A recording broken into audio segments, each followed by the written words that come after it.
నేడు safety drivers association సందర్భంగా drivers day సందర్భంగా విచ్చేసినటువంటి డ్రైవర్లందరికీ మరియు వేదిక పైనటువంటి యూనియన్ నాయకులందరికీ నా హృదయపూర్వక ధన్యవాదాలు తెలియజేస్తున్నాను.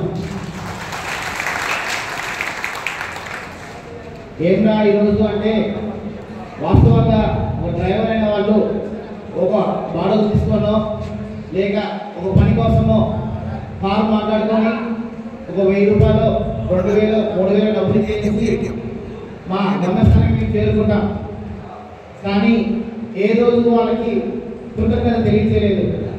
కానీ యూనియన్ నాయకులందరూ కలిసి ఒక రోజు మనం పెట్టుకుందాము అని నేడు సేఫ్టీ డ్రైవర్స్ డే అసోసియేషన్ సందర్భంగా డ్రైవర్స్ డే రోజున మీ అందరూ ఇక్కడ గ్యాదర్ అవ్వడము, నేను దాన్ని విచ్చేసి మీ అందరికీ నా కృతజ్ఞతలు తెలియజేయడాన్ని నా సంతోషం